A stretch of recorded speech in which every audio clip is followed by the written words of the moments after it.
Bapak Ibu, sekali lagi salam damai. Shalom. Kalau sudah makan, ada gaya gravitas. Tapi kalau saya misa ataupun seminar ada yang tidur, apalagi di dalam gereja, saya tidak pernah tersinggung. Saya senang, oke. Dia mungkin di rumah tidak bisa tidur. Di rumah Tuhan dia bisa tidur. Saya bahkan berdoa, semoga Tuhan dia hanya tetap menangis. Apalagi kalau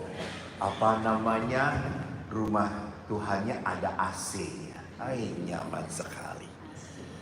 Orang terhanyut, terbawa oleh Roh Kudus. Baik, saudara-saudariku, tadi kita sudah berbicara tentang apa? Tadi yang dikatakan high expectation, low preparation. Kita nggak siap. Banyak dalam perkawinan konflik. Banyak hal yang tidak nyambung. Ada sebuah kutipan yang menarik, yang tadi Pak. Yang tadi yang betul itu. Next. Nah, it is. I always thought that love was shaped like a heart, but actually shaped like a cross. Kita berpikir pernikahan itu bertabur bintang, bunga mawar yang cerah, selalu indah bersama dia. Itu hanya ada di negeri dongeng. Ya. Tidak ada di dalam kenyataan. Semua panggilan harus sadar bahwa kita dipanggil untuk mengikut Yesus. Anda pernah ingat cerita saya waktu di rumah retret? Kalau Anda lupa, kalau Anda ingat, tidak apa-apalah. Saya itu kalau memberi retret anak-anak saya senang. Karena kalau orang tua yang beri saya seminar, saya gampang. Kan orang tua tuh kalau duduk ya pura-pura bahagialah, gitu, pura-pura ngerti lah, walaupun nggak dong apa-apa gitu ya. Yang lain ketawa, kita ketawa berjamaah. Tapi kalau memberi retret anak-anak, Bu, saya tuh bisa ahli cerita dan seterusnya. Karena 20 tahun saya dengan anak-anak. Saya harus membuat anak-anak 2 jam betah dengan saya. Karena dengan anak-anak baru 5 menit saya tidak menarik langsung. Pastor, mau kencing? Saya bertahan dulu tonatan. Ini udah netes. Iya, udah kerukan-kerukan. Satu ya, langsung 30 anak. Saya juga mau kencing. Itu mereka udah bosan berarti. Itu mereka udah gak tahan. Maka saya harus pintar dengan mereka. Maka saya sudah ahli, saya selalu berkata, please, 30 minutes, I will talk with you. And after that, we'll go shopping.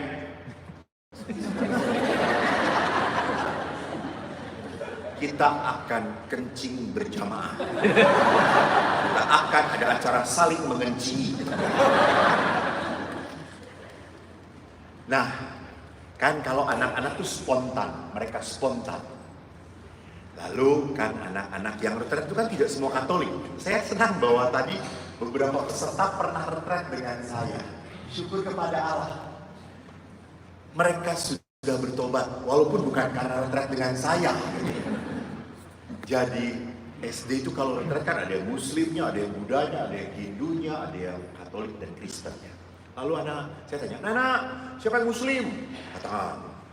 Siapa yang Buddha? Angkat tangan.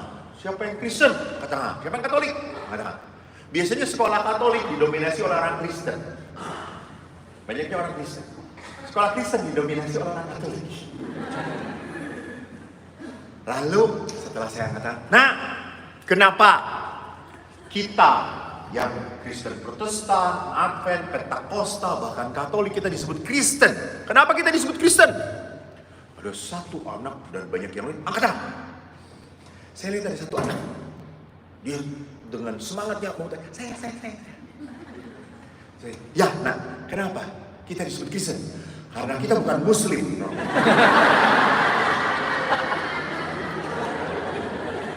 Sampai teman-temannya, kamu salah, kamu gak bener nih, jawabnya gak tepat nih. Terus anak itu dengan terang, emangnya saya salah? Nggak salah sih, cuma nggak pakai otak. Lalu ada satu anak, kelihatannya apa? Saya sedang, ya silakan, dia berdiri. Romo, kita disebut Kristen karena kita mengikuti Kristus. Kita mengikuti Kristus karena kita percaya Kristus adalah sumber keselamatan kita. Haleluya, amin. Kamu menjawab seperti seorang pendeta. Dia berdiri, memang saya anaknya pendeta. Saya selidiki anak tadi yang salah, anaknya prodiakon.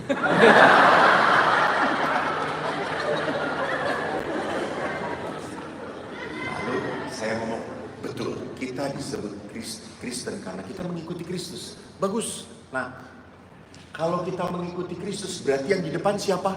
Kristus, Romo, Yesus, Romo. Yesus yang harus di depan, kita di belakang. Oke. Kalau Yesus ke kiri, ya ke kiri, Romo. Kalau Yesus ke kanan, ya kita ke kanan, Romo. Kan harus setia. Kalau Yesus lurus, ya lurus juga, Romo. Kan pengikutnya harus ngikutin. Lalu saya pilih ambil salib. Kalau Yesus disalib, itu semua seperti pengkhianat ini tertawa dan tidak menjawab. Sampai saya ngomong, kalau Yesus disalib, anak prodiakon mengatakan, saya sudah gelisah mau menjawab apa. Karena tidak ada yang lain. Lalu akhirnya, ya sudah, kenapa? Gimana kalau Yesus disalib? Saya Romo jawab, ya kalau Yesus disalib, biarin aja dia sendirian, Romo.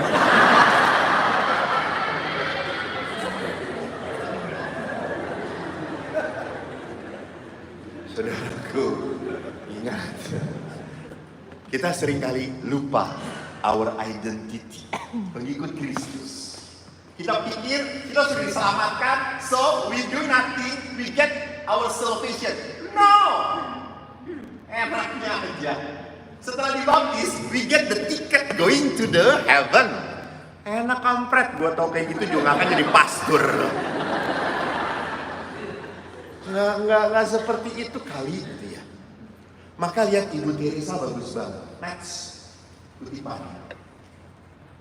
Love until it hurts. Real love is always painful and hurts. Then it is real love. Real and pure. Jadi cinta itu terbukti pada saat kita berani menderita untuk orang yang kita sayang. Oleh karena itu, kalau Anda mencintai, Anda harus siap dibuat menderita oleh orang yang disayangi. Oke? Am I right?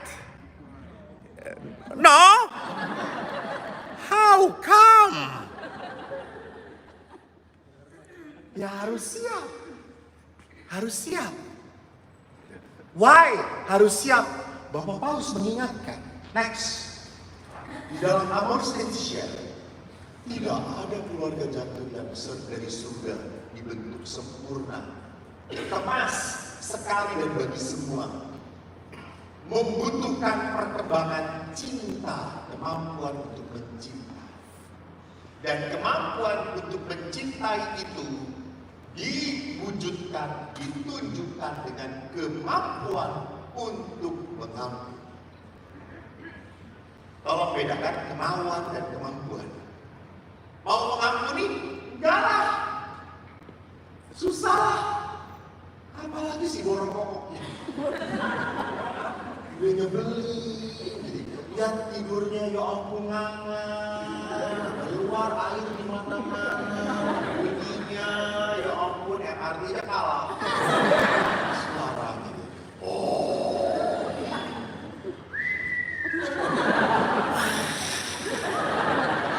Ibu-ibu kalau punya suami yang sedang seperti itu jangan diganggu. Jangan. Dia sedang berkomunikasi dengan makhluk jahat. Ya.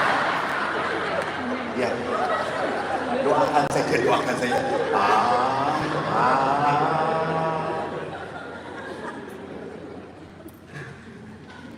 Nah, saudara-saudariku, kita akan masuk sesi yang paling tidak mudah dalam kehidupan kita. Next, another slide please. About forgiveness. Bapak Paus bagus, ini yang tadi saya katakan. Next, ada gambarnya Bapak Paus Fransiskus. Dalam pertemuan keluarga sedunia, Bapak Paus Fransiskus mengucapkan kalimat ini. Tidak ada keluarga yang sempurna. Kita tidak punya orang tua yang sempurna. Kita sendiri tidak menikah dengan orang yang sempurna. Dan kita tidak punya anak-anak yang sempurna. Kita punya keluhan satu sama lain, kita kecewa satu sama lain. Oleh karena itu tidak ada pernikahan yang sehat atau keluarga yang bertahan sehat dan kuat kalau tidak bisa mengampuni. Jadi pengampunan syarat mutlak supaya perkawinan bertahan. Halo, bertahan. Bukan baik, bukan nyaman, dan bertahan.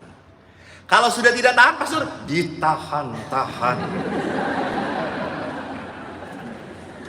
Ya ditahan-tahan.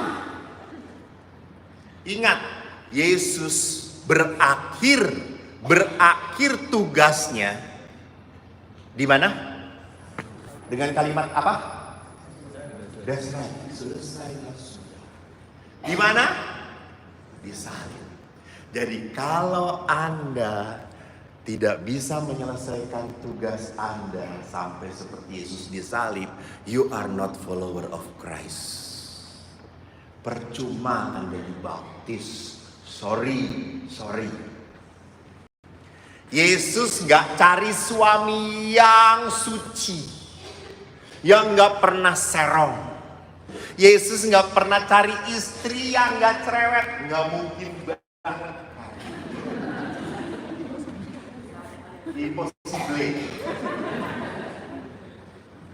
Yesus cari umat yang setia.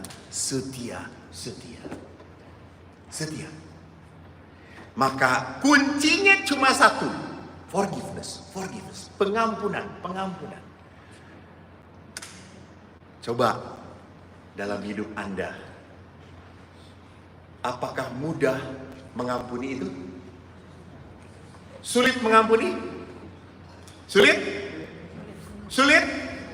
Sekarang siapa yang duduk di samping orang yang sulit Anda ampuni? Angkat tangan.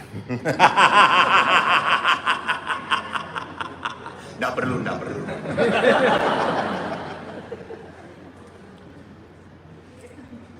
Namun, lihat, gereja itu punya keutamaan. Dan mari kita belajar pengampunan dari keutamaan Ibu Teresa. Next. Ibu Teresa kembali mengatakan, whatever our religion, we know that if we really want to love, we must first learn to forgive before anything else. Jadi hal pertama dan utama dalam the act of love is forgiveness. Adalah mengampuni. Dan mengampuni itu berarti, nanti kita lihat apa sih artinya mengampuni. Apakah dengan mengampuni dia akan berhenti berbuat salah? Malah tambah. Pertanyaannya, apakah yang salah akan selalu sadar bahwa dirinya salah? Ora mungkin. Kalau kamu salah, enggak, gara-gara kamu gue kayak gini. Emang lo nggak tahu? Gue tuh kayak gini karena lo. Dengerin.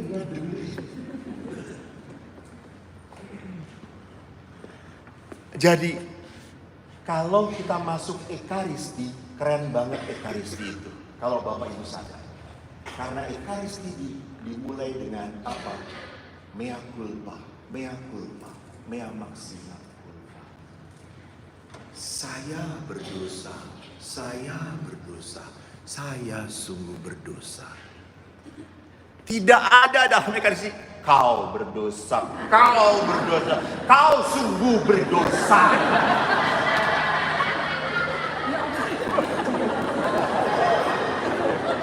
Itu dia, ketawa yang paling keras dia paling berdosa.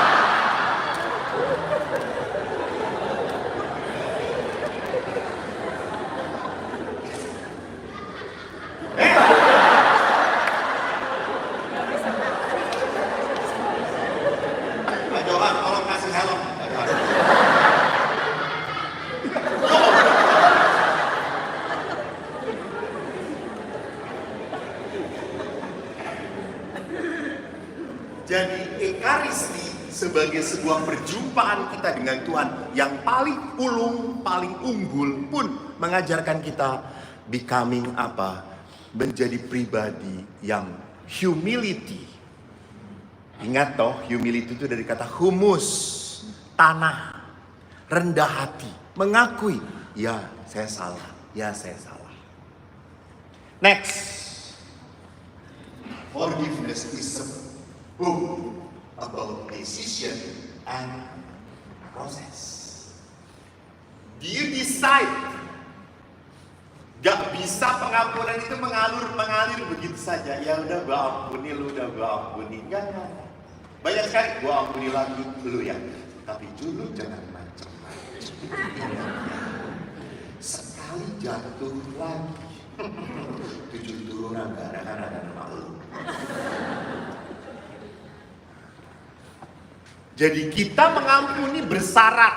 Gua mengampuni kamu asal kamu jangan ngulangin lagi.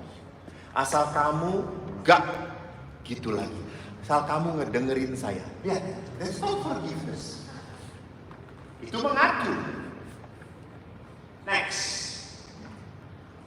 Maka Ibu Teresa, if we really want to love, we must learn how to forgive. How to forgive. Terus ada kata-kata yang bagus dari dia juga. Jadi kalau tidak jelas, you love your husband, so show it on your forgiveness, on the act of forgiving, dalam apa? Cara mengampuni kamu. Saya pernah berkisah tentang kehidupan saya sewaktu saya kecil. Tapi itu pengalaman yang yang membuat saya belajar bahwa pengampunan itu sungguh sesuatu yang harus dipaksakan. Saya kan punya ayah yang sangat keras sekali. Ayah saya tentara dan ayah saya sekolah di negeri waktu kecil. Jadi sekolah di negeri itu anak-anak teman-teman saya itu kacau-kacau. Ada yang bapaknya preman, ada yang bapaknya tukang mabuk, ada yang bapaknya bandar judi. Kalau Anda orang Bandung, mana angkat tangan orang Bandung? Sip. Kelihatan supir angkot ini. Kenceng banget coy.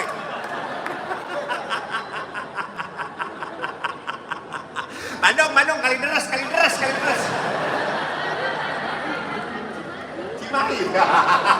Oh, anak kolong. Jadi kalau di Bandung itu mereka pasti tahu Cicadas lah ya. Cicadas itu adalah daerah Bronx. Daerah kayak Mangga Besar tapi kacau-kacaunya gitu ya. Ya kayak Priuk, betul, kayak Priuk. Kacau di situ. Preman. Anak-anak kecilnya pada ngerokok. Ngerokoknya tuh pakai kulit jagung. Anda tahu kulit jagung? Lalu tembakonya tuh ngambil puntung rokok. Jadi puntung rokok dibubarin sama anak-anak, kan keluar tembakonya saja. Dilinting lagi sama anak-anak pada ngerokok. Teman-teman saya kayak gitu. Dan bapak saya sudah ngomong, kok nggak boleh ngerokok. Kamu ngerokok habis sama bapak. Lalu saya dengan teman-teman saya yang seperti itu, pada ngerokok. Lalu saya diam. Terus teman-teman, kok ngerokok kok? Mungah. Mana itu ngerokok lain bebaturan. Kamu nggak ngerokok bukan teman. Enggak. Udah sekali nanti temen. Ya sudah, saya hirup sekali. Batuk saya. Friend. Teman. Saya kan Anda tahu ngerokok itu kan bau nempel di baju. apalagi puntung rokok, apalagi pakai pakai daun jagung, itu lebih kenceng. Pulanglah ke rumah, saya pulang itu saya mau langsung cuci, karena saya takut dengan ayah. Pulang ke rumah saya lihat di jendela, laler hijau sudah ada di situ. Anda tahu kalau tentara kan pulang selalu pakai baju hijau. Aduh, laler hijau ada di situ. Saya sudah ketakutan. Saya masuk, gitu. Ayah saya baru ganti sepatu. Dia turun. Pak, sudah pulang? Ya, Anda habis piket. Saya baru sadar, ayah saya baru pulang piket. Tadi malam itu nggak pulang, dia pulang jaga.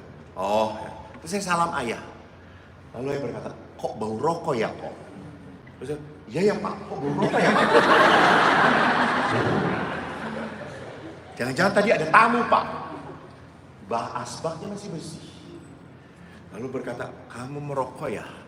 Nggak, aku kan nggak merokok Pak. Nggak, kamu merokok. Ndai masih kecil kok, nggak merokok. Lalu ayah berdiri, saya ditempelin. Pang, kamu merokok? Iya. Anda tahu pembantaian dimulai. Oh, saya dihajar. Pang. Nah pada saat saya dihajar, saya tuh melihat ayah. Karena jengkel. Melihat ayah. Dan tidak boleh, saya jawab. Ayah marah, nggak boleh menatap. Saya menatap ayah. Ayah makin marah. Sudah semalam nggak tidur, punya anak bodoh blow on. Ketahuan merokok, dia makin jengkel. Dia keluarkan sepatu boot tentara. Anda tahu sepatu boot tentara dalamnya itu isi lempengan besi. Dilemparkan hanya dalam jarak 2 meter. Pam, percis kena bibir saya. Gigi saya patah dan berdarah. Saya kabur dari rumah. Saya ingat saya pergi ke sawah. Saya di sawah, saya tenggangin kaleng. Eko nanti kalau udah gede kita berantem. Ayo berani. Sekarang masih kecil, Eko takut. Kita berantem pakai golok. Eko berani. Sampai sore saya tidak dicari oleh ayah. Karena ayah punya anak 4. Hilang 1, masih 3. Apalagi yang hilang adalah anak yang bodoh. Beruntung bagi ayah. Lalu yang cari saya siapa? Mam. Ibu adalah orang yang paling menyayangi saya. Ibu tuh datang pulang kerja, dia tanya, kok enggak ada? Kabur, kata ayah. Orang mbok goleki, rak wis ben wae. Ben modar sekalian. Itu ayah ngomong kayak gitu. Gendeng. Lalu ibu itu datang ke sawah. Kok pulang? Jak, enggak mau. Nanti kalau pulang aku dimarahin oleh ayah. Karena kalau ayah marah itu bersambung. Bab 1, bab 2, bab 3. Enggak berhenti. Saya takut. Saya udah ketakutan. Akhirnya ibu, ya udah kalau enggak mau pulang kamu di sini. Lapar. Biar kamu sendirian. Ibu pulang. Saya ikut di belakang. Baju saya kan sekarang sudah kena darah-darah. Ayah itu di depan rumah sedang begini. Dan ngelihat saya tanpa cinta kasih. Saya udah takut aja. Ayah bersabda harus terjadi. Ayah bersabda atus kue. Anda tahu atus? Mandi. Saya mandi. Saya kaget. Di kamar mandi itu sudah ada jolang. Apa jolang itu? Ember yang besar. Bukan baskom. Baskom itu beol.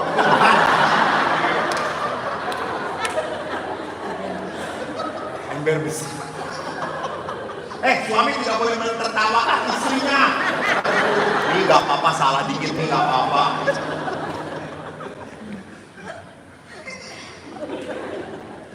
Yang besar. Dan saya, hangat. Air hangat. Lalu saya lihat di situ sudah di baju saya, baju ganti saya. Terus saya, wah ini pasti setelah mandi dihajar. Makanya mau Eko kuat. Kuat. Mandi. Setelah mandi, ayah itu di depan. And this is the big problem untuk ayah. Lalu ayah kata, duduk. Saya udah duduk, ketakutan, diem. Saya kasih mie makan, sup. Makan. Saya diem, tidak berani menatap ayah. Seperti anak domba di pembantaian. Saya diem. Setelah saya makan, ayah diam berdiri duduk begitu. Lalu ayah berkata, "Kong." Saya menatap ayah. Lalu ayah berkata apa? "Kong, Bapak minta maaf. Bapak memukul Eko terlalu keras ya. Gigi Eko patah. Maaf ya Koya. Anda tahu rasa sakit itu hilang." That is my first time I learned to forgive.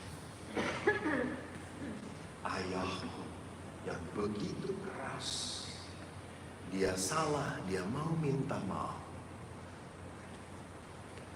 2 bulan yang lalu saya argue dengan ayah saya, kenceng-kencengan. Sudah jadi pastor.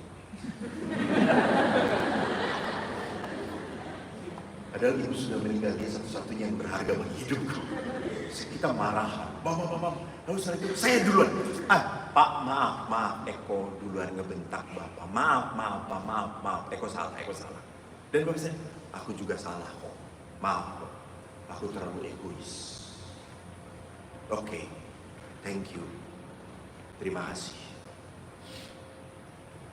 Dan setelah itu oke lagi. Jadi di situ lihat bahwa luka itu disembuhkan oleh sebuah pengampunan. So next, to forgive take love, to forget takes humility. Jadi untuk memaafkan itu butuh kasih. You have love or no? Tetapi untuk melupakan butuh sebuah kerendahan hati. Kerendahan hati untuk tidak mengungkit-ungkit. Nggak maju. Udah nggak perlu dicatat, Pak, lakukan aja. Nggak mungkit-ungkit. Kalau mungkit-ungkit itu cuma jalan di tempat. We never walk. Kita tidak pernah maju-maju. Kalau cuma mengungkit-ungkit. Butuh kerendahan hati. Butuh pengalaman, oke.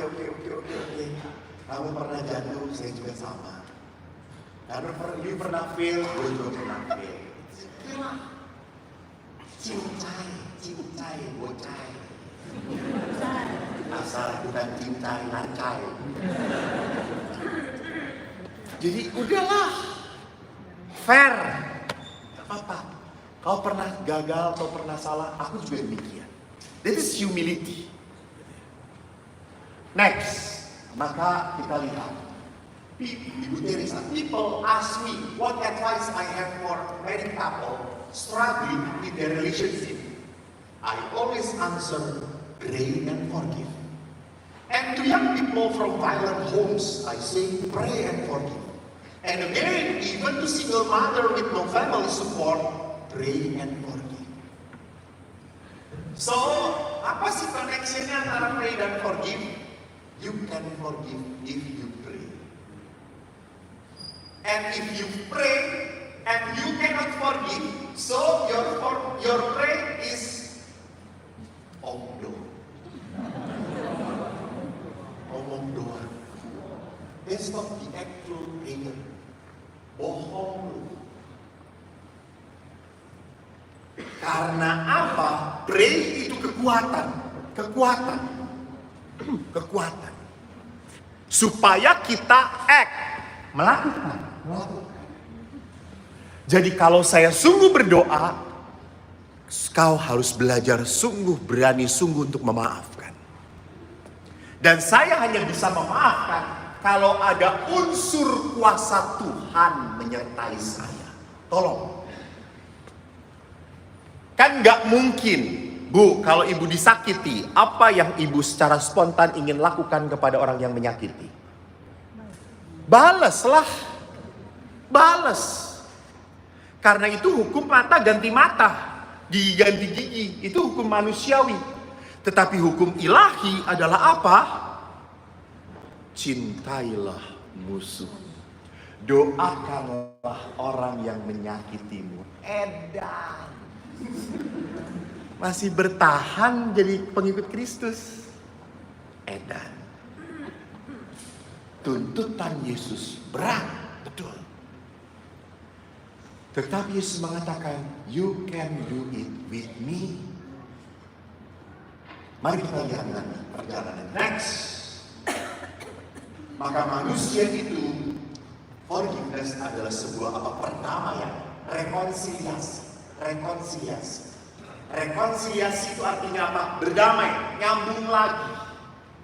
Jadi pengampunan itu kita membuat bridging, jembatan, make a connection. Kalau kita tidak mau mengampuni, kita membuat apa? Tembok, blok. Maka perhatikan di sini. Apa lawan kata dari cinta?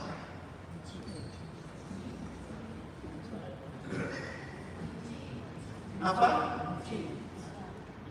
Benci. Lawan katanya dari cinta adalah benci. Lawan kata dari cinta sesungguhnya adalah apa? Tidak peduli. Dan kalau orang sudah tidak peduli, itu berarti apa? Dia sudah tidak cinta lagi. Maka cara pedulinya istri kepada pria itu beda. Diteleponlah. Di mana? Itu ada suara wanita. Siapa itu? Nih, ini supermarket. Banyak banget wanitanya. Enggak, itu ada yang beda suaranya, saya kenal. Itu saya kenal gitu. Udah video call aja, video call. No, mau kenalan. Jadi perhatikan bahwa kalau orang sudah tidak peduli lagi, maka apa? Maka itu sudah tidak ada cinta lagi. Maka bapak-bapak bersyukurlah kalau masih ada di telepon. Di mana? Jam berapa? Dengan siapa? Bersyukurlah. Saya itu tidak pernah ditelepon sama pastor saya. Iya, nggak ada yang peduli gitu ya. Tahu-tahu ada berita Eko mati. Oh, gitu. Nggak ada yang apa namanya, tidak ada yang memperhatikan. Oh, kamu nggak makan, nggak. Maka kan, sorry, maaf. Ini hal yang kadang-kadang memalukan dalam dia. Ada berapa sih yang mati di kamar sampai 3 hari baru ditemukan. Saking tidak pedulinya. Biarlah loh orang-orang rohaniwan. Seringkali juga rohaniwan harus sadar. Siapa yang paling sering mengingatkan pastor? Ibu-ibu. Promo sudah makan belum? Ada makanan enggak?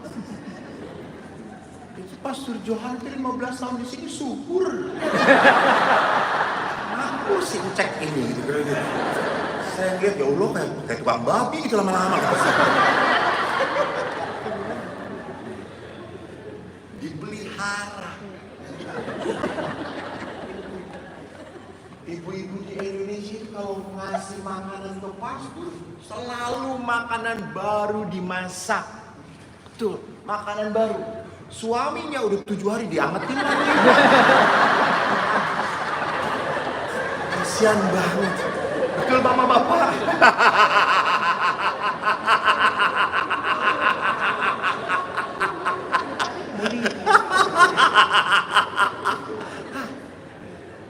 Padahal yang kerja keras suami yang menarik buahnya.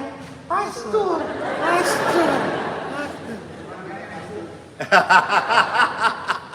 Dapat bonusnya. Kenapa? Karena pastor pinter merawat hati ibu-ibu. Dibuat gembira ibu. Gimana kabarnya? Gitu. Lihat tadi aja yang potret saudara-saudara. Kalau saya ngikutin capeknya, udah. Ayo boleh. Pastor nggak capek kan? Enggak.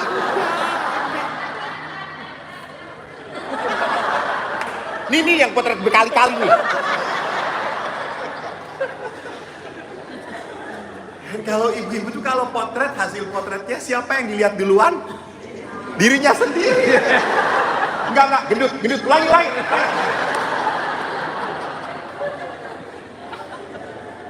Pernah saya dengan ibu sampai 4 kali, Bu, udah, kata saya, ibu tadi udah berkali-kali gitu. Iya, sayanya kelihatan gendut. Dia memang gendut.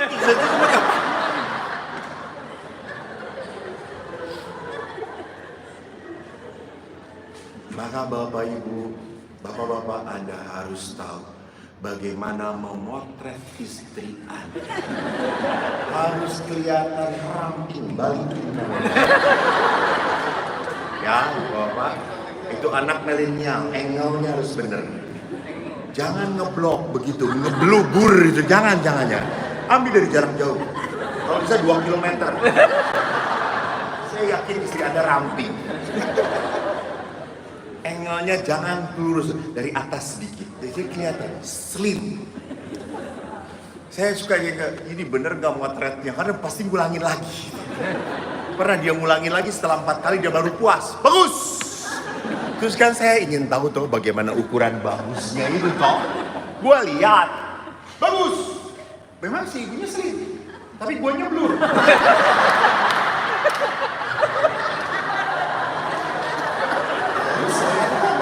Saya belum, gak apa-apa lah. Tahu gitu lu aja sendirian potret tanpa gue. Kata saya.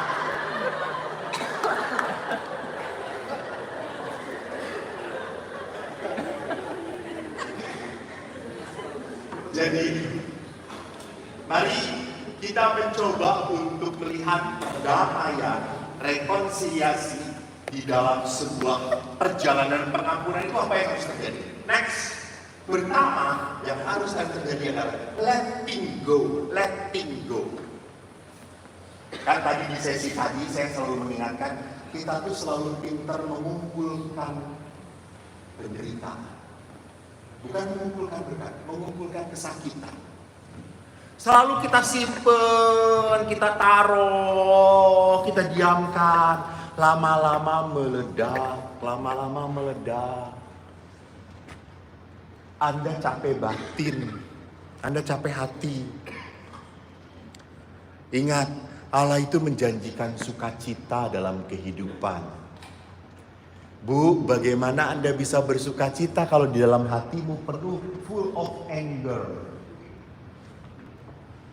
full of misunderstanding, full of disappointment.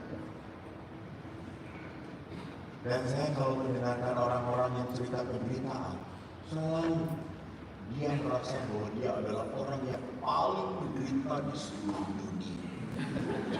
Yang lain itu pastor, penderitanya cetek-cetek.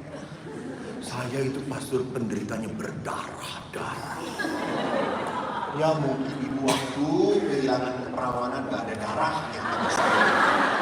Sekarang dibuat berdarah-darah. Selalu kalau kita menderita, kita selalu berpikir bahwa kita yang paling menderita. Letting go. Ini perumpamaan yang selalu saya gambarkan. Tapi ya baguslah, sederhana tapi bagus. Ini teh, ya. Saya punya, dikasih sama ibu-ibu. Beli di mesin. Apa disebutnya mesin? Vending mesin, beli di sana. Ini teh. Lalu saya minum. Tehnya tinggal setengah. Datanglah Pak Johar. Pak Johar tahu saya senang kopi Americano. Lalu Pak Johar ngomong, Romo, saya punya kopi Americano.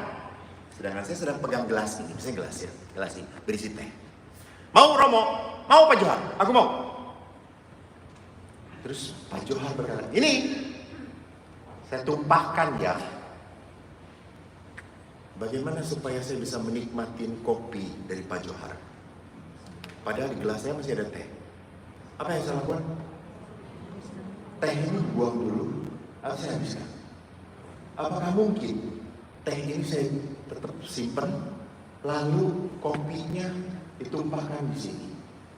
Saya akan bisa menikmati americanonya? Nggak bisa. Itu, saya selalu sayang untuk membuat. Bagaimana Tuhan bisa memberkati saya, mengisi saya dengan berkat, kalau gelas saya dipenuhi dengan kotoran-kotoran. So, let go, buang dulu. Saya hidup dengan 10 pastor bahagia. Belum tentu mereka bahagia dengan saya. Itu bukan urusan saya. Iya kan? Saya selalu sukacita. Saya menciptakan kebahagiaan di tengah mereka. Saya selalu ingin bersama-sama. Anda tahu Bapak Ibu, kalau para pastor rekreasi, ya namanya laki-laki, tidak ada suasana. Semuanya. Kita pernah, Anda tahu Pantai Pangandaran? Tahu Pangandaran? Apalagi orang Cimahi ya, orang Bandung tahu. Rekreasinya Pangandaran lagi gitu. Di Pangandaran kami 10 pastor rekreasi. Dia tahu kami jalan ke pantai, kami diem begini. Terus saya mengatakan, kita ambil rosario kita sama-sama. Terus teman saya, kenapa nggak jalan salib aja sekali?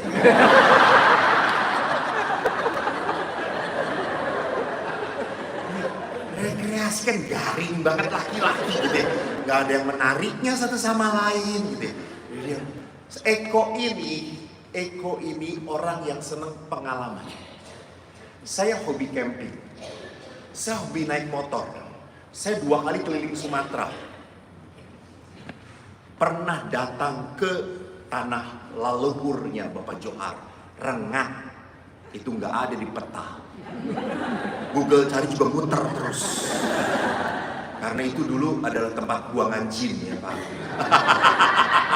Pak Johar salah satu yang dibuang ke Ibu. Jangan kata Johar.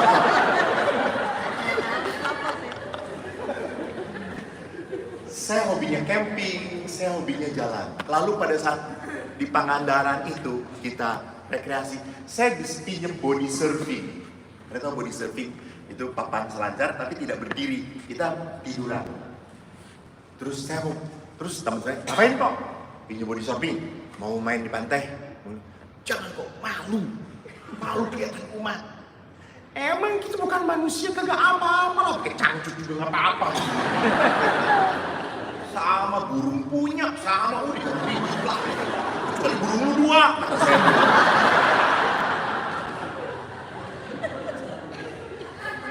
Lalu saya pasti ibu ketawa sambil ngebayangin ya.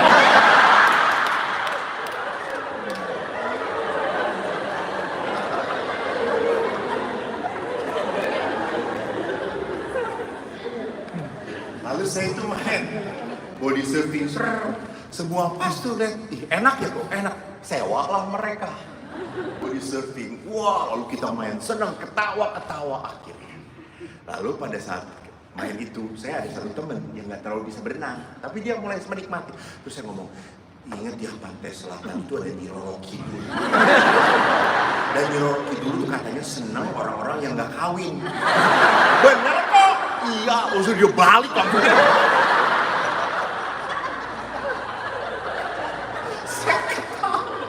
Nah, dia itu udah sampai pantai, masih begini terus. Sampai ibu-ibu bilang, Pak, udah sampai.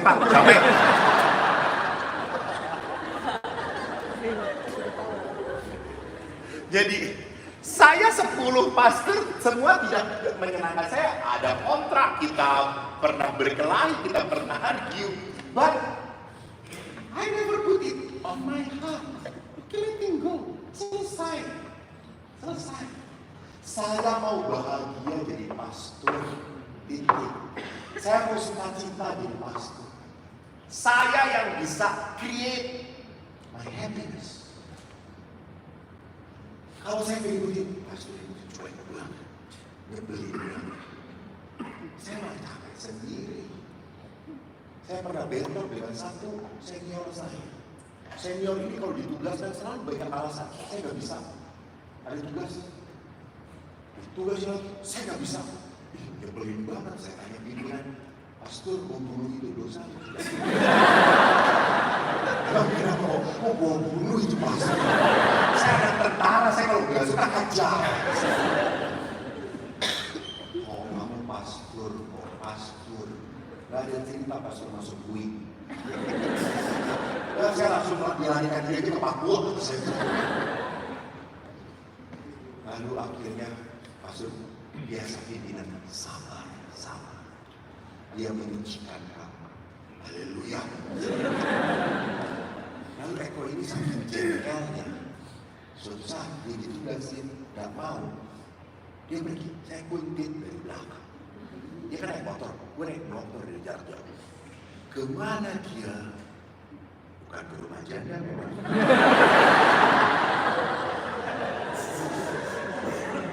Dia main badminton dengan ibu-ibu janda.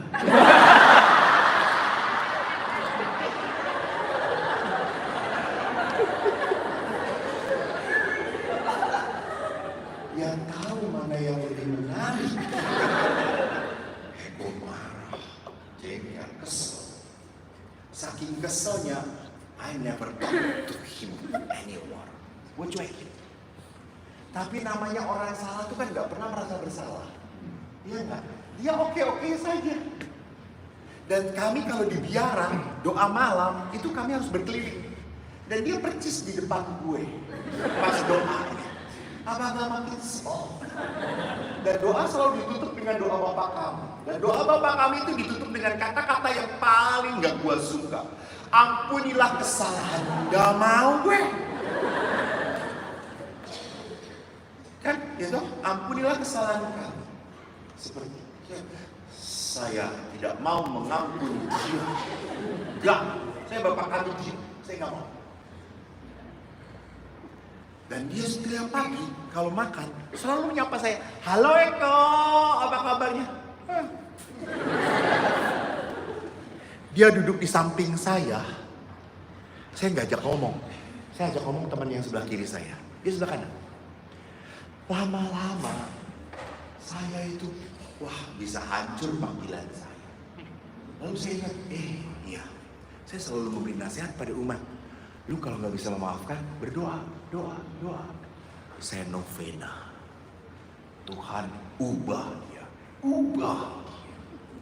Dalam nama Yesus, ubah dia. Kalau perlu, pindahkan.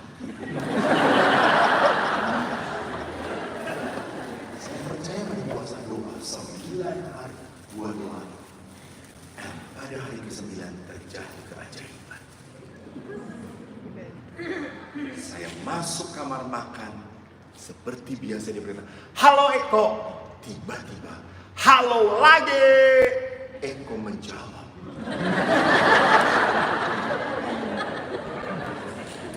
Saya kaget. Pastor, bagaimana? Badmintonnya rame? Rame kok, apalagi dengan si ibu ini. Saya tahu itu semua janda yang disebut. Si ibu ini rame kok. Iya pastor, bagus. Menarik ya, rame, senang banget kita ketawa-kata. Good pastor, bagus. Kok suatu saat bergabung ya Pak ya? Iya. Duduk, kita ngobrol. Lalu, saya kan suka kopi. Saya tahu dia juga suka kopi. Saya buat kopi. Saya, pastor sudah buat kopi belum? Belum kok. Saya buatkan ya pastor ya? Oke kok, thank you. My goodness. Apakah doa saya didengarkan Tuhan? Apakah Tuhan mendengarkan doa saya?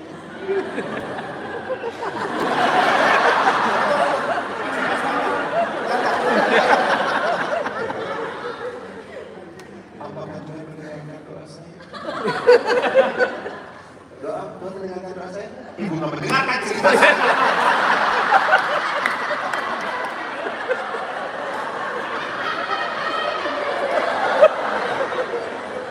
Tuhan mendengarkan doa saya. Iya, ibu nggak dengerin cerita saya. Kan saya mohon ubah. Ya. pastor yang diubah. Nah, itu dia. Ya, tenang.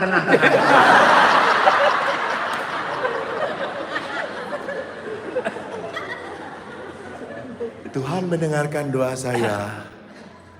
Tuhan tidak mengikuti saya. Dia ubah saya. Saya jadi lembut. Tiba-tiba saya jadi mau ngobrol dengan dia. Tiba-tiba saya jadi baik. Dan setelah saya baik pada dia, apa yang terjadi? Dia setiap ditugaskan, malah jadi mau. Keren. Pas tugas ini bisa nggak? Kalau nggak bisa nggak apa-apa. No. I can. I take it. My goodness. Really? Ya. Wow. Oke. Setelah kita akrab, dia dipindahkan.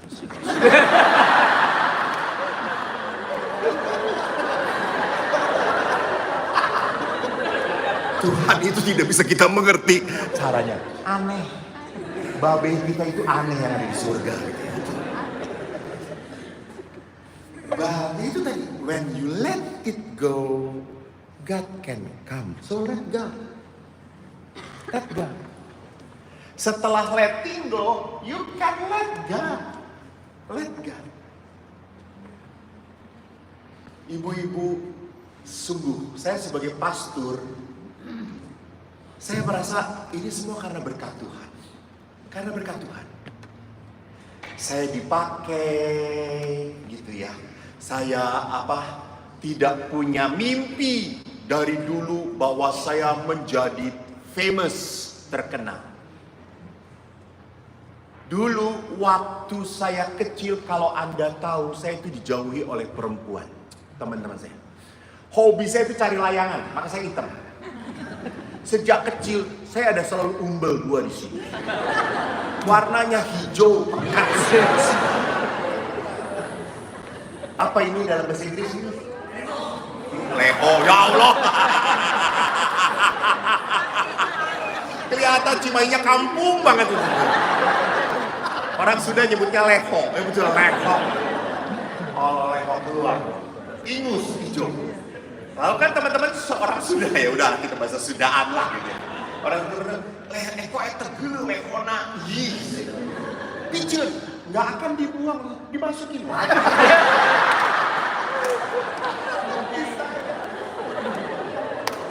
Lebar siang lebar, esenya lehote gitu. Tapi lama-lama kan hijau banyak, lalu saya susut begini. Lalu hijaunya ke sini saudara-saudara.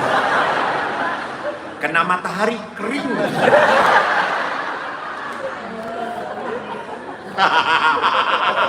Diskusi, lu pernah ya? Kenapa lu sayang sama dia?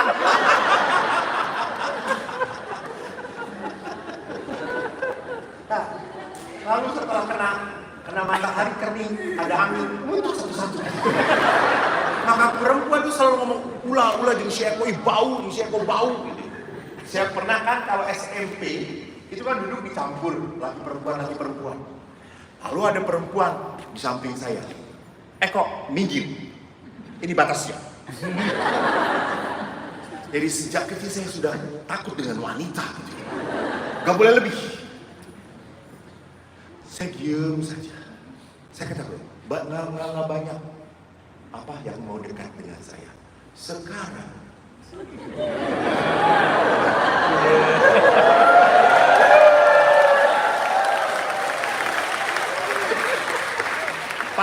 Siapa Pak Andre? Pak Andre selalu berkata, Romo ini dicari ibu-ibu. Padahal kalau nggak ada Romo, ibu-ibu cari saya.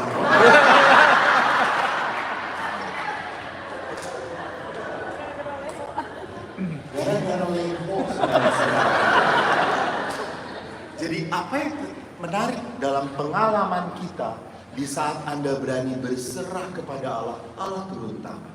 Allah turun tangan. Allah tolong kita. Let God. Next. Maka next. Okay. Reconciliation is about liberation. And when you can liberate your anger, your feeling of shame, your feeling of hate, and you can restore your relation. Jadi saya hanya bisa memperbarui, membereskan perkawinan saya kalau saya bisa liberating, rekonsiliasi, membebaskan. Maka Yesus pun menarik dalam kisah-kisahnya. Aku ampuni kamu, sembuhkan kamu. Itu kan melepaskan beban. Wanita yang ketahuan berzina harusnya dilempari sampai mati. Yesus berkata, tidak ada satu orang pun yang melempari engkau. Tidak ada Tuhan. Aku pun tidak akan melempar engkau. Pergilah, dosamu sudah diampuni. Dan jangan berbuat dosa lagi. Liberation. Ingat, dalam Injil Matius, marilah kepadaku, engkau yang letih, lesu dan berbeban berat. Terus, aku akan memberikan Allah pura-pura batuk. Ditanya, aku akan memberikan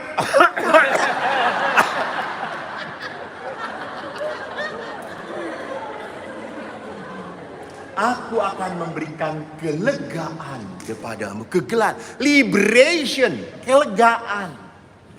Jadi janji Yesus adalah apa? Kelegaan. Tetapi pertanyaannya, bagaimana kita bisa lega kalau kita tidak berani let go. Jadi Tuhan itu, ingat, pernah nggak melihat sebuah gambar Yesus sedang membawa Dian di depan sebuah pintu? Pernah ya? Atau beberapa kurang jalan-jalan ya? Jadi itu tuh hasil karya seorang pelukis yang ternama.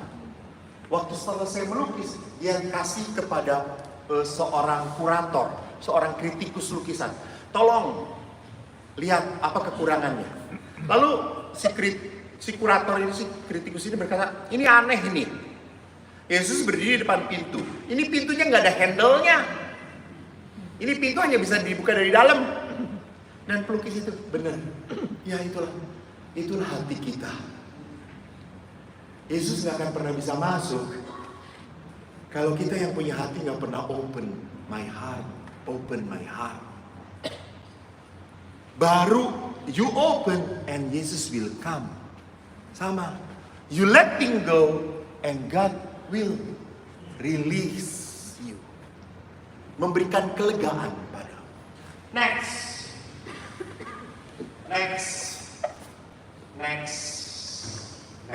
Oke. Maka waktu Anda ingat tahun Jubileum 2000 berapa ya?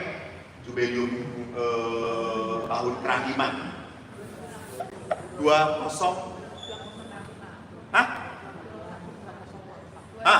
2016 ya? 16 ya, betul, 2016. Waktu tahun kerahiman, bukan jubileum yang 20 tahun sekali itu. Itu ada tahun kerahiman, dikatakan begini, syarat mutlak orang merasakan kerahiman adalah apa? Sebuah rekonsiliasi, pertobatan, pembebasan. Maka kalau orang sudah dibebaskan, maka orang bisa kembali membangun persahabatan. Kan tadi dengan pastor tadi, setelah saya bisa membebaskan dia, mengampuni dia, saya bisa kembali bekerjasama dengan orang. So next.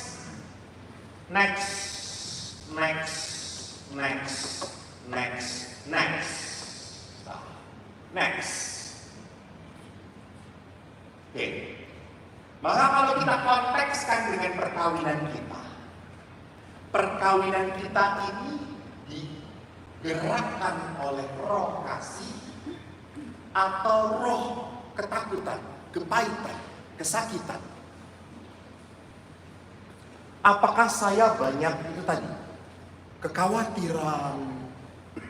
Kan seringkali juga Anda punya anak khawatir nanti bagaimana, sekolahnya bisa nggak ya? Apakah dia bisa sukses? Apakah dia bisa ketemu dengan jodoh yang seiman. Apakah perkawinan dia akan baik atau tidak? You see. Kita selalu khawatir dan kita lupa bahwa kita punya Tuhan. Bahwa kita punya Tuhan. Tuhan yang atur kita. Ingat ada sebuah lagu ini. Tak usah ku takut, Allah menjagaku. Tak usah ku bimbang, Yesus pelihara. Tak usah ku susah, Roh Kudus hiburku. Tak usah ku cemas, Dia memberkatimu. El Shaddai, El Shaddai, Allah Maha Kuasa. Ya, jangan usah kau takut. Kita tuh berjalan bersama Tuhan. Manusia boleh cemas, boleh khawatir, wajar. Namanya manusia. Tetapi ingat, yang punya hidupku, Allah. Maka kita coba perhatikan. Berapa menit lagi aku? Pak, 5 menit. Next. Saudara-saudara kami yang lurus. Barang siapa berkata bahwa ia berada di dalam terang, tetapi ia membenci saudaranya, ia berada dalam kegelapan sampai sekarang. Barang siapa mengasihi saudaranya, ia tetap berada di dalam terang, dan di dalam dia tidak ada penyesatan. Tetapi barang siapa membenci saudaranya, ia berada di dalam kegelapan dan hidup dalam kegelapan. Ia tidak tahu kemana pergi, karena kegelapan itu telah membutakan matanya. Pak, kalau Bapak sedang kesel dengan istri, pernah nggak? Kesel dengan istri. Karena sering. Jangan takut, jangan cemas. Yang Kudus pelihara. Pernah ya, jangan sering ya, pernah saja. Waktu jengkel, waktu kesel dengan istri, apakah pada saat kekesalan, kemarahan, kejengkelan itu Bapak bisa melihat hal-hal yang indah dalam diri istri Anda? Susah, betul. Nggak kesel aja susah. Susah, betul.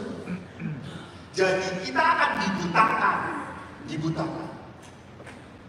Maka pada saat kita kesel, kita marah, kita jengkel, kita selalu melihat rumput tetangga selalu lebih hijau, padahal ada tainya, nggak dilihat tainya oleh kita. Jadi kita selalu apa? Selalu mudah melihat kekurangan dalam pasangan, kekurangan. Makanya saya kalau dengar ibu-ibu, Romo, dia kayak gini. Yang bodoh ibu, tahu kurang kok dipilih. Ya saya taunya setelah kawin. Lebih blow on.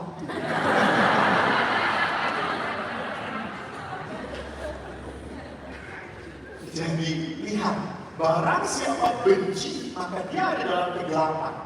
Tidak mungkin muncul kekaguman lagi. Saya yakin banget, Anda pasti memilih pasangan Anda karena dulu mengagumi dia banget. Betul atau tidak? Betul. Love is blind, you know. Cinta itu buta. Maka kan ada lagunya kok, jatuh cinta sejuta rasanya, dibelai ditendang amboi rasanya.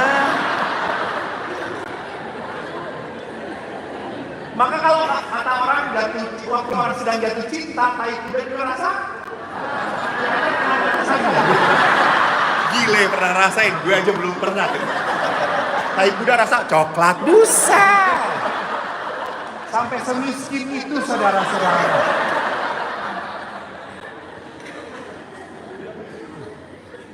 Jadi waktu mau menikah semua terang, everything is very clear. Wah, keren banget, dia satu-satunya. Aku mau sampai mati bersama dia. Dia bagus banget. Makanya saya tanya-tanya tadi, tinggal berapa persen? Sekarang jujur, Pak.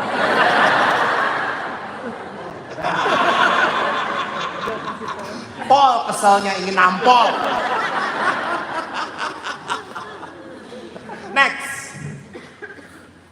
Maka mari kita coba untuk belajar dari firman Allah. Next. Yesus berdoa pada Bapaknya sebelum menghadapi penderitaan. Maka di dalam Injil Markus dikatakan, berjaga-jagalah dan berdoalah supaya kamu jangan jatuh ke dalam kematian, ke dalam pencobaan. Roh memang penurut tetapi daging lemah. Roh kita ini memang selalu baik-baik. Dan saya pernah mendengar Ibu WK. Ibu WK, jangan lupa ya, ibu tuh punya suami, tolong dicintai, dihargai. Oh nggak bisa. Dia kayak gitu bagaimana bisa dihormati? Blow on pas suruh suami saya, blow on. Lihat dia kalau suruh,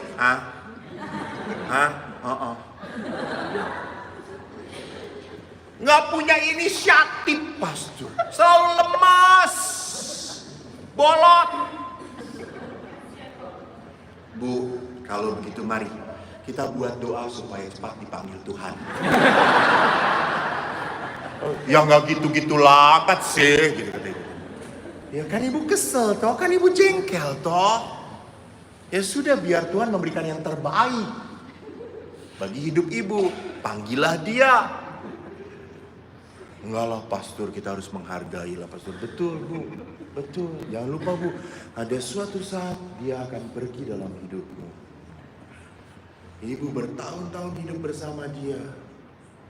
And you will feel sad when one day God take him from you. Ada waktunya. Karena di rumah retret saya selalu ngajak Bapak Ibu supaya diskusi. Coba Bapak Ibu diskusi, siapa mati duluan? Loh, bener loh, harus diomongin. Siapa yang duluan? Biasanya para wanita kata, mas jangan duluan ya mas, ya saya aja, saya gak kuat. Saya nggak tahan. Suami yang tahu. Oke, nggak apa-apa.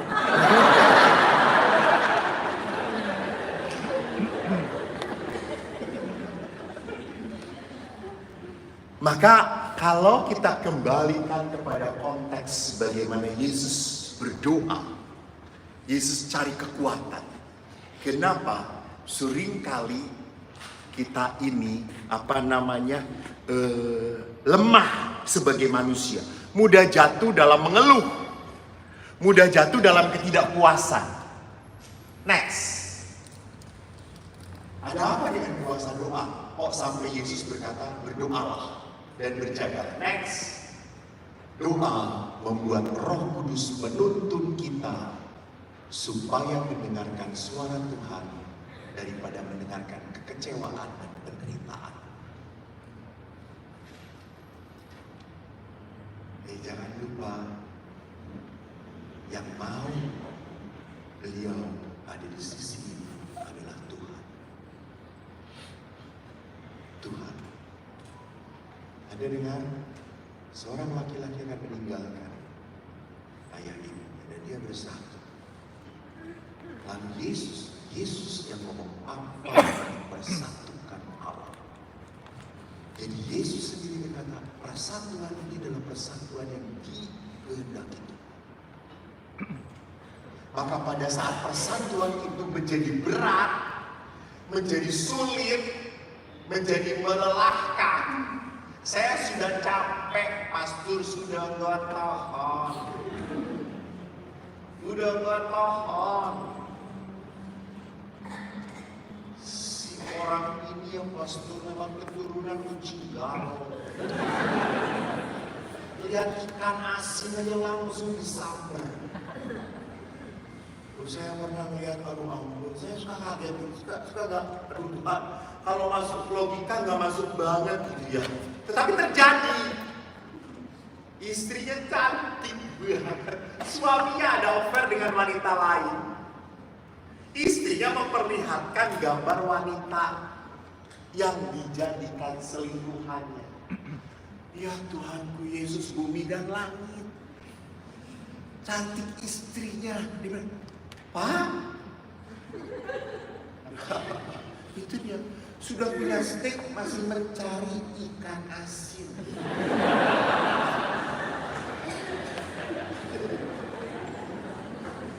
Lalu saya tanya, Pak, kenapa sih Pak? Romo dia lebih ganas.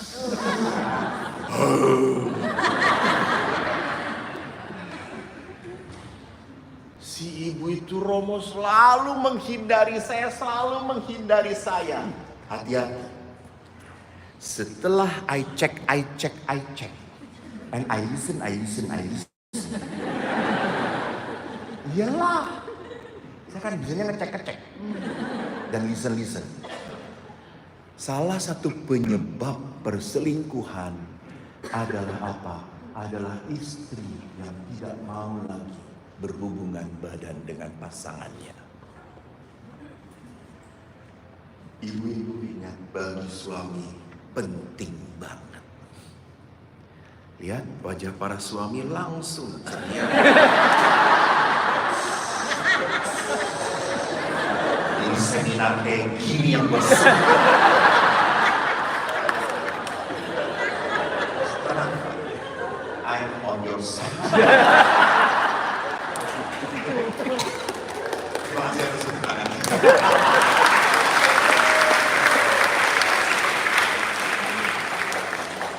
Jadi kalau kita lihat bagaimana doa itu membuat saya mendengarkan Tuhan.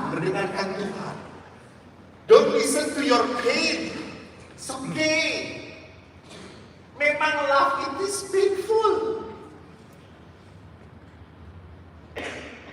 Maka saya kalau ada calon yang mau menikah, saya selalu bertanya, kamu siap sakit?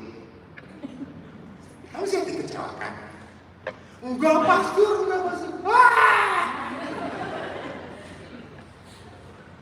Gue banyak terluka karena mendengarkan. Dan kedua, doa itu supaya kita tidak berlaku di luar karakter kita. Bu, saya melihat ibu-ibu yang hadir hari ini adalah ibu-ibu yang baik-baik. Betul.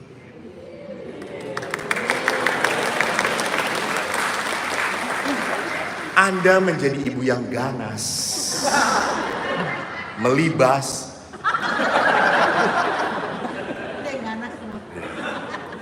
Karena apa? Karena Anda tersakiti.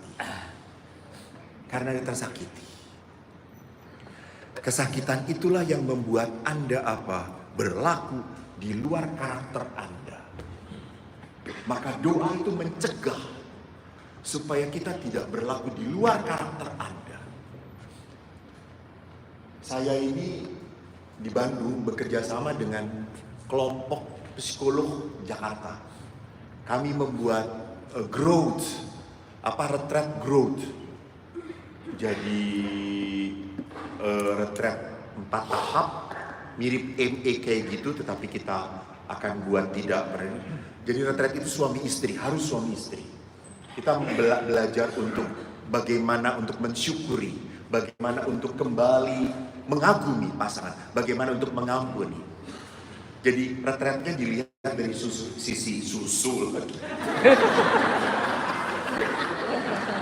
sisi psikologis dan sisi spiritual. Saya yang spiritualnya bicara psikologi. Dan kami berbicara tentang apa? Tentang pendidikan iman anak, parenting. Psikolog bicara tentang psikologinya. Dan kaget ya, psikolog ini terkenal, seorang dokter. Dia mengatakan sekarang mulai banyak ibu-ibu yang selingkuh dan ibu-ibu yang meninggalkan anak-anak dan suaminya. Hebat emansipasinya. Suami selingkuh udah banyak banget. Sekarang istri yang selingkuh banyak banget. Dan meninggalkan anak-anaknya. Udah, oke lah. Lu bisa, gue juga bisa. Itu lihat. Karakter kebaikannya hilang karena disakiti. You get what I mean? Yeah. Because what? You do not pray. You do not pray. You are not close to God. Next. Sebentar ya Bu. 3 kata. Doa mulut membuat kita berani membuka hati dan menutup mulut. Jangan membuka mulut dan menutup hati. Sesakit apapun, don't close your heart. Karena pada saat engkau close your heart, kau sudah tidak peduli lagi. Tapi waktu kau coba close your mouth and open your heart. Doa bukan bertujuan mengubah pasangan, tetapi justru mengubah cara kita merespon, menanggapi kecewaan, rasa sakit yang kita alami. Coba ibu-ibu, berapa orang yang berdoa novena, semua Gua Maria Anda datangin. Dari kutub utara sampai kutub selatan. Berdoa supaya pasanganmu berubah dan pasanganmu betul-betul berubah. Coba angkat ya. Atau gak pernah berdoa ya ini? Berdoa dalam hati ya. Nanti saya perlihatkan doa itu salah. Dalam hidup berkeluarga, dalam hidup berpasangan. Jadi lihat, doa itu tidak ada yang sekali lagi mohon berubah. No. Doa itu justru mengubah hati kita merespon dia. Yang tadinya jengkel, walaupun jengkel, I still smile. That coffee. Walaupun saya tidak mau melayani dia, saya mau diamkan dia. Kamu capek ya? Mau makan? Saya buatkan. Walaupun saya tahu dia habis makan dengan teman-temannya. Atau kamu sudah tidak mau makan, kamu udah kenyang ya dengan teman-teman kamu. Ya sudah, kamu udah capek, ya sudah mandi, ayo tidur aja. Walaupun saya inginnya pada saat itu membabi buta ngomong A sampai Z. Tapi saya menahan diri. Itu, doa membuat saya bisa ngerem, gak kebablasan.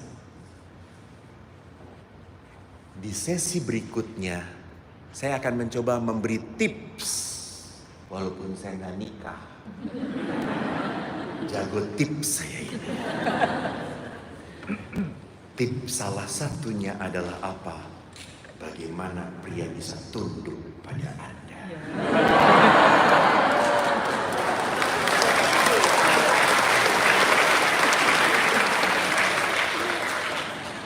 Dan Anda jangan tepuk tangan dulu. Untuk membuat suami tunduk, Anda harus berani berkorban dulu tentunya. Tapi bagaimana juga tips supaya istri Anda begitu mengerti Anda. Kita mencoba. Bagaimana mencoba untuk apa? Membetulkan. Memperbaiki. Kan mur dan baut itu bisa matching. Karena mereka bisa saling memperbaiki. Hingga akhirnya klop, menyatu. Bukan berarti nggak ada lagi friksi, nggak ada, nggak mungkin. Selalu ada. Tetapi semuanya bisa dihandle dengan baik. Terima kasih. Anda kelihatan wajahnya sudah tidak beraturan antara hidup dan mati.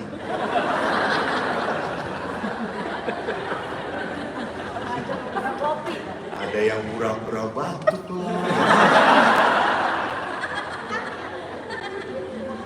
Jadi kita akan ngopi dahulu supaya supaya Anda makin terbuka, kopinya jangan diminum, siremin aja ke wajah Anda. Terima kasih.